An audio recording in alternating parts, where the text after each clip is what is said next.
હવે છોલા હોય કે ચોળા, સફેદ ચણા હોય કે કાળા ચણા, બધું મજેદાર બનશે. તો આ તરફ વડોદરાના શિનોરમાં ગાજવીજ સાથે વરસાદ પડ્યો. ભારે પવનના કારણે પતરા અને સોલર પેનલો ઉડી ગઈ. કેટલાક ગામોમાં વીજ પુરવઠો ખોરવાઈ ગયો. કેબિન પલટી મારતા 2 વાહનો પણ દબાયા હતા. શિનોર મુખ્ય બજારમાં MGVCLનું તાર તૂટતા સમારકામ કરાયું હતું.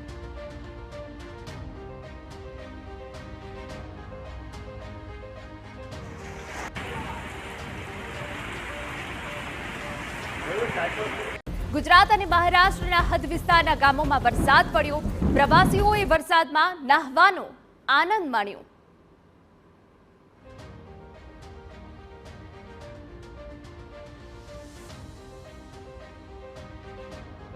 ડાંગના ગિરિમથક સાપુતારામાં ઘણા સમયથી આહલાદક માહોલ જોવા મળી રહ્યો છે.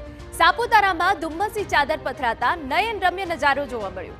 સર્પગંગા તળાવમાં ગાઢ ધુમ્મસને પગલે સુંદર દ્રશ્યો જોવા મળ્યા. ધુમ્મસના કારણે વિઝિબિલિટી ઘટતા વાહન ચાલકોને પરેશાનીનો સામનો કરવાનો વારો આવ્યો.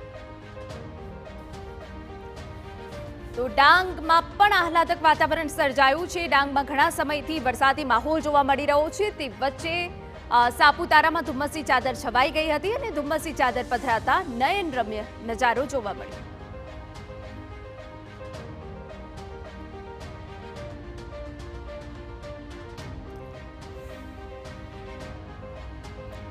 તો સાપુતારા ખાતે આહલાદક માહોલ, ધુમ્મસની ચાદર પથરાતા નયનરમ્ય નજારો જોવા મળી રહ્યો છે. જોકે આ જે સમયગાળો છે તેમાં પ્રવાસીઓની સંખ્યા પણ વધુ હોય છે.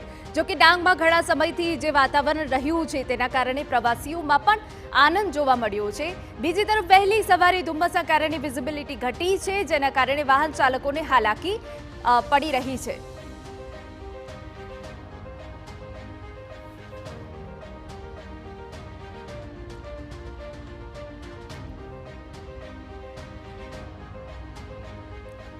MDH કિચન કિંગ મસાલા રસોડામાં હોય તો આપણે કાંઈ પણ બનાવી શકીએ છીએ. રીંગણાનો ઓળો, બટેટા ફુલાવર, ભીંડી મસાલા અને બીજું ઘણું બધું. MDH